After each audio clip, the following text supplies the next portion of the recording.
right, Tim? Have Arsenal shown that they've got the bottle for the title fight? Yeah, I think it was a good response. After watching especially the first half of the Man City game, I thought they were excellent.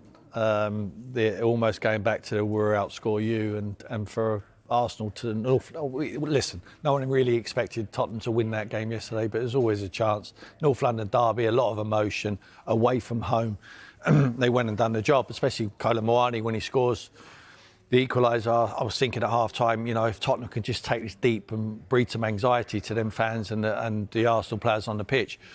But 47 minutes, they just come out and they blitzed Tottenham. It was a football lesson again, unfortunately, from a Tottenham perspective. And you'd have to say that Arsenal looks yesterday like the champions.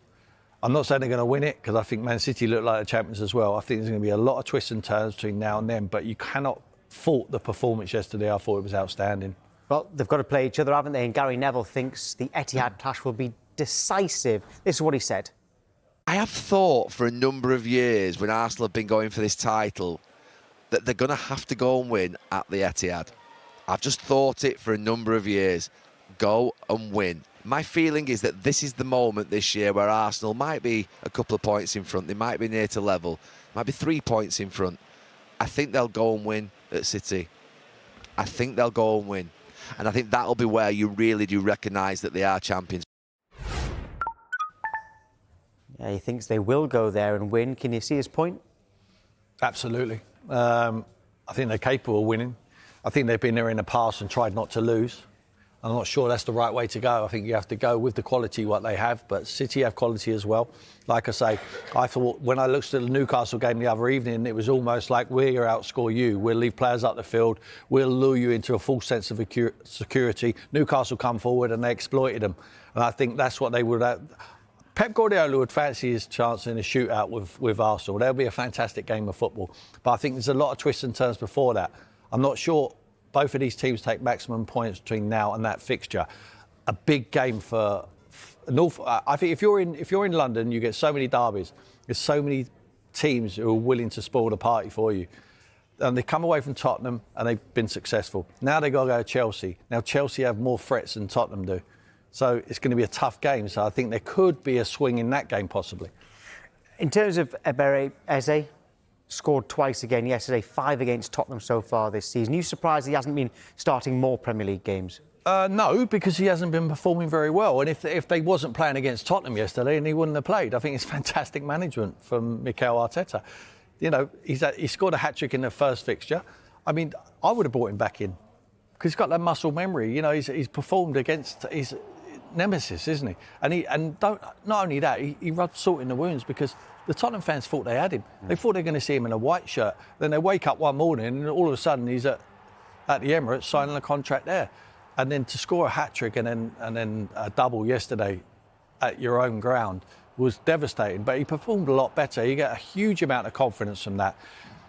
When you score in this fixtures, Tom, it goes a long way to hiding a multitude of sins. I managed to score a winner in this fixture and I wasn't playing well at the time, and I wasn't playing well very after that as well. But it didn't matter, from the Tottenham fans' point of view, you scored the winning goal against the rivals. So credit to Eze. I think you get a run of games now. I think but Noddy Madueke's been playing very well. Odegaard can come back in there. What a position Mikel Arteta's in because he's got so many quality players in that area of the field. But he's now got Victor Gyokeres scoring as well. Is he proving the doubters wrong? This calendar year, he's got 8 goals in all competitions. That's more than any other Premier League player. Yeah. He's got 10 Premier League goals this season, which is the same as Hugo Ekitike, who has been getting a lot of credit. Now, Ekitike's done it in 24 games, Gyokeres 26 games. Not that much difference there. Yeah. So is he starting to show his quality? Well, that was the biggest game he's played in an Arsenal shirt, for sure. I mean, to score a double, and his finishes were fantastic. And we have been lauding Ekitike, and he's up there with him. And what I like about Victor Gyokeres, he doesn't moan. You know, when he brings him off the field, whether it's 60 minutes, he just comes off. He's for the benefit of the side. I don't think he's got much self-indulgence in him. Yesterday he was like fighting, dragging us in the whole game, you know, and he was battling away up front, and he get his rewards for that. You know, he led the line very well. I mean, the defending's very poor. We'll come on to the Tottenham point of view a bit later, but it's a wonderful touch and finish. Just whips it round. He strikes everything so cleanly. I thought his second goal was excellent as well. Used his strength. That Archie Gray tries to get near him, to get off, just pushes him and just whips it into that far corner. It was brilliant for him. You know, that will give him a huge amount of confidence moving forward. But I like him, I really do. I've said it all season. We talk about him as being a flat track pony, you know, who smashes them out of the way and scores against the lesser sides and takes his penalties. But I just think he will go on a run. I mean, 10 at this stage is not bad. I mean, at the end of the season, if he was to get 15, 20 goals, I mean, we'd have to say it was a success. It will be a success anyway if they win the Premier League, you know, because he would have played his part in a team performance. Well, we'll be talking to an Arsenal fan very shortly, but first, here's how you can get involved with the Finalysis app. Finalysis has partnered with Sky Sports to empower fan opinion. On the Finalysis app, you share your player ratings, your manager ratings, and your opinions on everything to do with your club, so that Sky Sports can put fan opinion at the heart of their football coverage. Scan the QR code to download the Finalysis app. And we're joined by Arsenal fan Christian Ty now. Good morning, Christian. Are you convinced after that performance that Arsenal do have the bottle to win this title?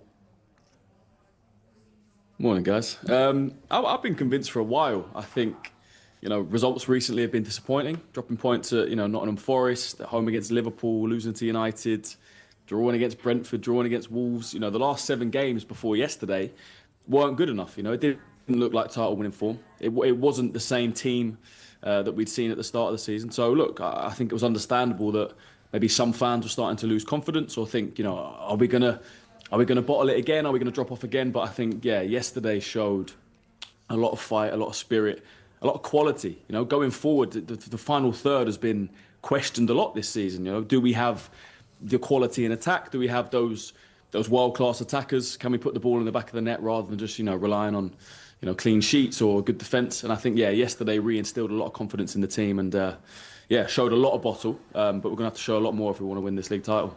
We just heard... Oh, go on, Tim. I would say it was good to see Christian back on because after the Wolves game, I thought he may have made an appearance, but he didn't seem to want to come on.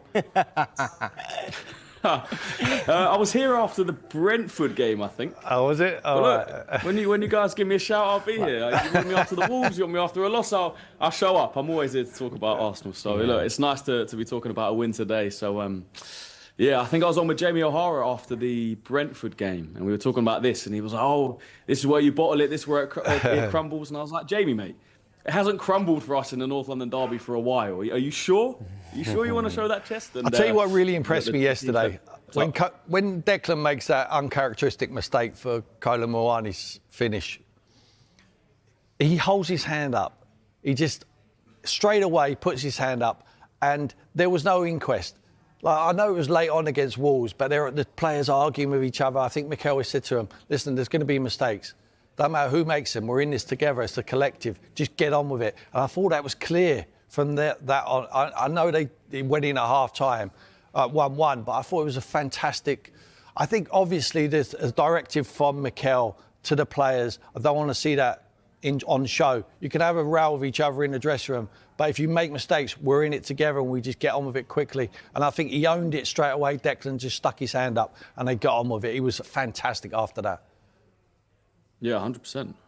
I think it has to be, right? At this level of football, like, you have to forget about mistakes. It's done. There's nothing you can do about it. There's no point in screaming at your teammates. Like, the mistake is made. The goal is the goal. You have to get on with the game. So, look, the longer you dwell on a mistake, the more chance you got of conceding another. You know, get on with the game. I think that's what they did well. I think we started the game really well. You know, first 30 minutes before the goal, I thought could have scored 1 or 2. Then got the goal. And, yeah, it's disappointing to kind of inflict it on ourselves again. You know, like you say, a guy like Declan Rice, you don't expect it. But if you're going to make a mistake, you've got to step up then. Get out your system. And I thought we had a great second half. I thought it was phenomenal in that second half. I thought a lot of them were. I thought everyone pretty much to a man. You know, even Timber, who got hooked off, I understood it because he was on a yellow, and I thought Mosquera came on and did well. But yeah, everyone defended well. Everyone, you know, going forward, Eze, Gyokeres. Yeah, I thought everyone played really well, and it was a really good performance. Eze did play very well and scored 2 goals. If you were to name your best starting 11, is he in it? Well, it depends. If you're asking me in terms of playing Chelsea next week, I'd say yeah. I think, you know, you have to play players on merit sometimes. If they're in form, if they're high on confidence, if they're, you know, integrating in the team well, if we look better with him in the team, which I think we definitely did yesterday, and we have done at points this season, then reward him with a start. You know, if he plays against Chelsea next week and he's not very good and he comes off after 60 and Odegaard, maybe, do you know what I mean?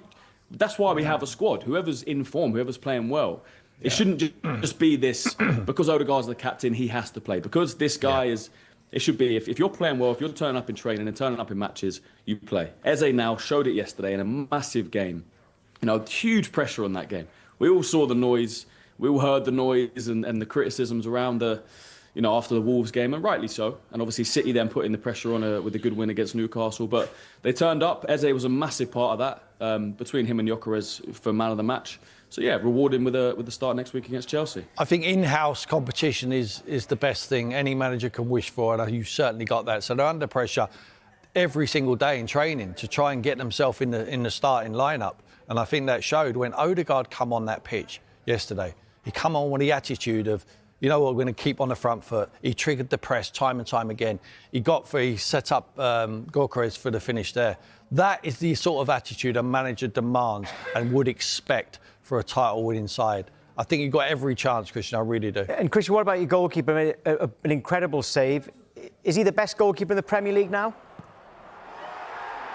Yeah, that save is ridiculous. You know, was there one at Villa last season, which was very similar? You know, David Raya has moments like that, which just remind you of how good he actually is. You know, you can be critical of Raya if you want to be. You know, the last few games, I think at Brentford, there was one he rolled out to their player, a bit of a mistake. You can criticise him for the Wolves' mistake as well, but goalkeepers are going to make mistakes. I think how they bounce back is almost more impressive. And yesterday, I think Gary Neville said it on his podcast. He was looking at, you know, I was looking at Raya. He was kind of, you know, giving it to the fans. He just looked confident before. He demanded his penalty area. One of his best traits is how he just comes out and claims a cross. Like you think there's a ball that he's not going to get to, and he just plucks it out of the sky every single time. It just takes a lot of pressure off our defence. And yeah, great save the way Claude that off the line got back. And yeah, I think he showed mentality in terms of bouncing back from a poor performance. Is he the best in the league? I don't know. It depends. Yeah, there's a lot of traits, you know, of a goalkeeper in terms of shot stopping, distribution. You can rate them differently. Maybe Donnarumma's up there. Raya's definitely up there. I think he's kept the most clean sheets in the league this season. So, yeah, maybe on paper you'd say yes. We'll be talking about goalkeepers later in the show, actually. Christian, thank you. Thanks, mate. Cheers, guys. Thank you. 2 more huge games in the title race this weekend, starting off with Leeds against Manchester City. That's Saturday Night Football, 5 p.m. on Sky Sports Premier League. And then on Sunday, it's leaders Arsenal taking on Chelsea, 4 p.m. Also, Sky Sports Premier League, 2 huge games.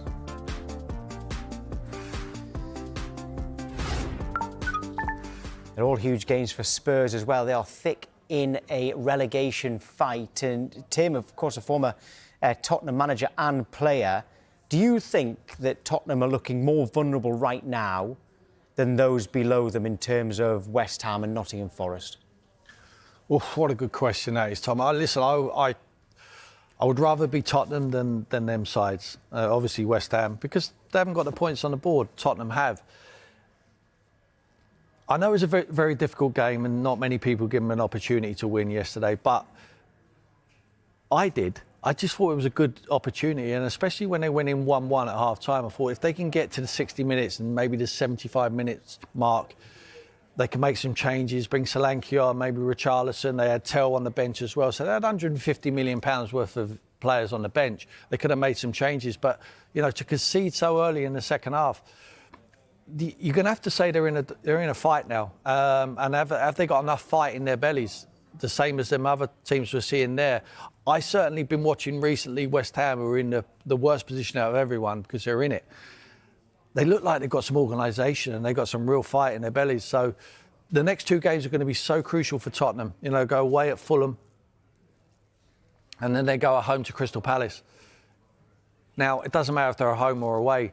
They need to get points. They need to get them quick, because I think if they really get into trouble and West Ham start picking up points and they get right behind them, I'm not sure they got the players for the fight. I don't really believe they have, because a lot of players come to Tottenham not for a relegation battle, but that's where they find themselves now. So they're going to have to find something from somewhere.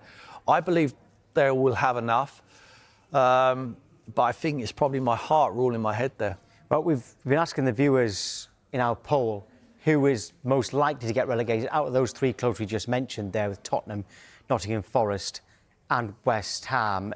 53% say that Spurs are most likely to be relegated out of those three clubs right now. That poll's still going on, by the way, but 53% are saying Tottenham, which is a little bit of a surprise. In terms of a kind of blueprint for Tottenham, for Igor Tudor now to keep Tottenham in the Premier League, what would it be?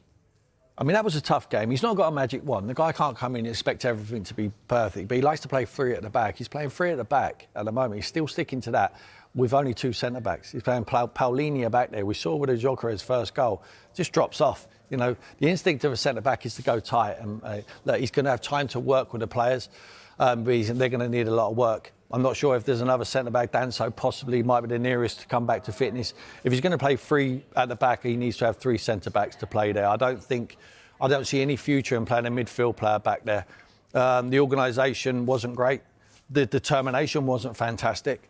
The belief certainly wasn't there when they went behind 2-1. Did you really think Tottenham were going to come back into it? I didn't. I was at the game and I could feel the fans had no real belief in it as well. The blueprint is just to remind the players that they're playing for an unbelievable football club there, and it's almost unthinkable that they can be in the Championship, but it's a reality, and he needs to get the players playing in the correct positions. And I think at the moment, without a third centre-back, you have to play four at the back. He has to find a way to play that. Whether he knows how to coach that or not, he's never done. I think over all the game, I think it's only 4 games out of his whole career that he's played four at the back, which is, sound a lot, but it doesn't work. It does not work, because you can't get to anyone in the midfield area. I could see Xabi Simons trying to jump into there, Conor Gallagher jumping there, and they will get in there, and it's almost too late. Zubimendi and Declan Rice just playing around them. They need to be already on top. If they're going to play with their aggressive press up high, Koulibaly Moani up front, playing on the aggressive press, they've got to be there already. I think playing three at the back, you can't release enough players. I'm not sure Jed Spence got high enough early enough, or Archie Gray was high enough early enough. You have to be brave to play that position. The positive is you're not going to play a team every single week with the quality of Arsenal. So the next 2 games, there's no excuse about injuries. You're playing against a Fulham who haven't got a huge squad. You're playing against a Crystal Palace who haven't got a huge squad. Forest is coming up very, very soon. There's crunch games. Liverpool away and then Forest. Yeah. So you need to win. You need to win some games. You need to get some confidence in the group by winning a football match as soon as possible. Hopefully, it can be the Fulham game next up, and then you see a different group of players with the confidence. But the question is, have they got the bottle for it? Have they got the desire? They're going to need to. They're going to need to find it from somewhere. I've got no question that this man's got it. I think he's been there and shown that he's done it previously. He's only had a few relegation battles, though. He's gone in and he's changed the fortunes of a few clubs around, but it was almost out of the Champions League and sticking them in it like he did at Juve. Marseille did a similar job. When you're fighting, and the downside is to get relegated, it's an extra pressure. You need to have the group of players who are capable of rolling up their sleeves and having a fight for the badge, which is the top badge, and it's Tottenham Hotspur.